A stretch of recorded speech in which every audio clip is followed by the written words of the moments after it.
Welcome to the latest episode of Beatin' and Bangin'. I'm your host, Kyle Dalton. In today's video, we have a couple of stories from the weekend at Kansas, including an interesting show and tell held by NASCAR regarding the illegal parts found on Ty Majeski's truck at Milwaukee. Plus, I'll have a breakdown of the latest conflict between Hendrick Motorsports teammates Kyle Larson and Chase Elliott. And lastly, I'll have a personal family update. First, let's go back to Saturday and what I mentioned as a show and tell by NASCAR. This season, the sanctioning body has done something that I think fans and I know media members truly appreciate: transparency. Multiple times this year, officials have met with reporters and shown them the cheated up parts found on different race cars, and in this case, trucks. And it has provided an interesting behind the scenes look at the cat and mouse game played between the teams and NASCAR. The latest mouse caught was the number 98 team of Ty Majeski at Milwaukee.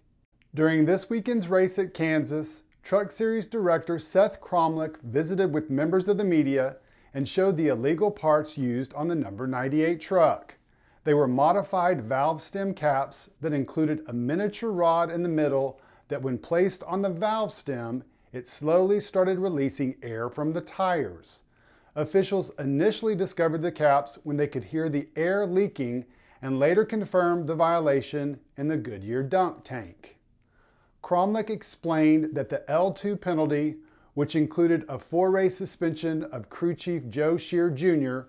and docking of 75 points and 5 playoff points, was actually on the lower end of the penalty scale because the violation was found before qualifying at Milwaukee.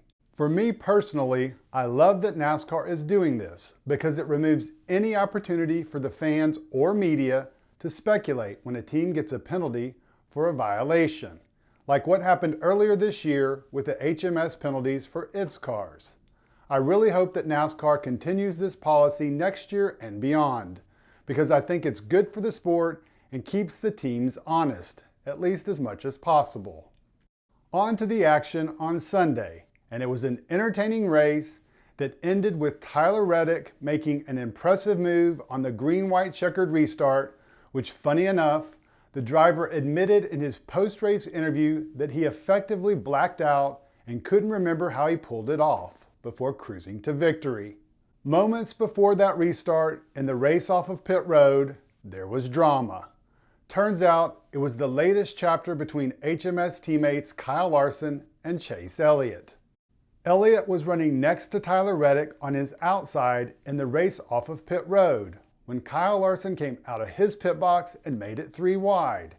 However, just a few boxes ahead, Brad Keselowski was also leaving his stall and momentarily made it 4 wide.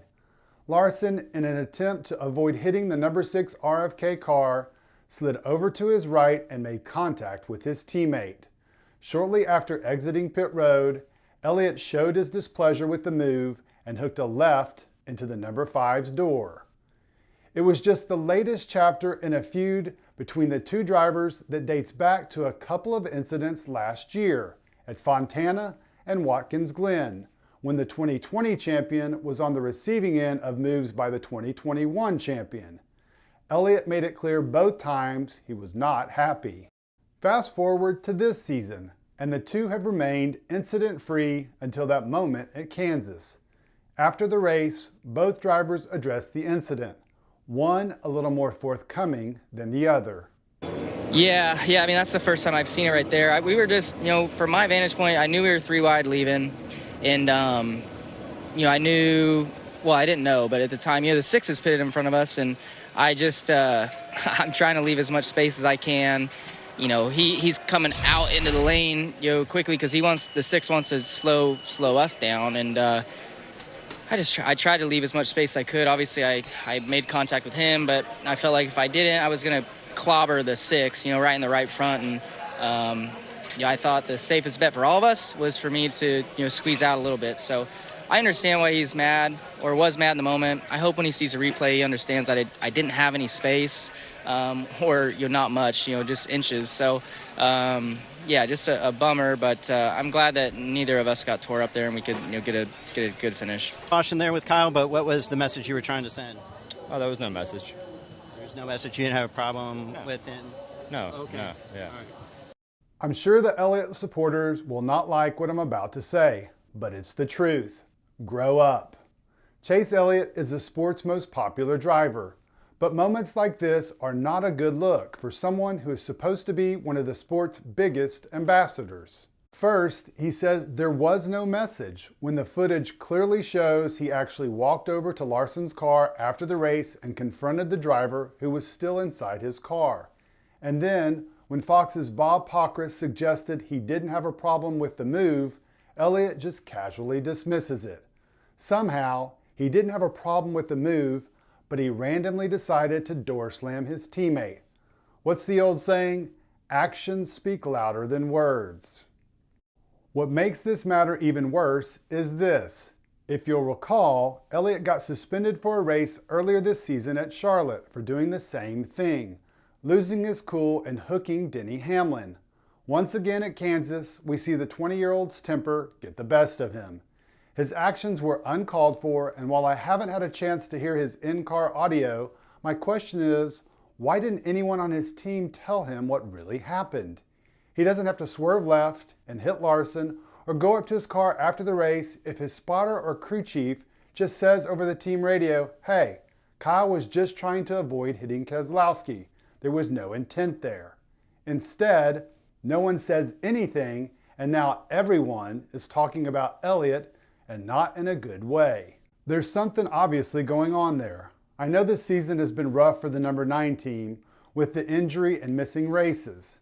And it's got to be hard that he's not the top dog at HMS. Heck, this year he's even fallen to 3rd on the totem pole behind Larson and William Byron. But he's a professional. He needs to act like it. And finally, a bit of personal news. First off, as you can tell by the shirt I'm wearing, I'm a Longhorn fan. I got my journalism degree from the University of Texas. I was quite happy on Saturday night watching them take down the Crimson Tide in Tuscaloosa. But what made the experience much more enjoyable was I watched it all with my ailing mom. As you may have noticed, I haven't put out any videos in over a week. Things have been rocky and we've had a few setbacks, which are to be expected in this journey. But for a little over 3 hours on Saturday night, cancer wasn't on anyone's mind. Instead, we were focused on cheering on our horns. I did the same thing with my father when he died from cancer 11 years ago, around this same time of the year. I still remember that game and how much joy it brought him. I will forever remember Saturday night with my mother and that same joy on her face. And finally, I've seen all your comments and words of encouragement. I truly appreciate the kindness and prayers you've sent my family's way. We are so grateful for the love and support. Thanks again for being such an awesome community. Hope you enjoyed this video and hope you have a great rest of your day.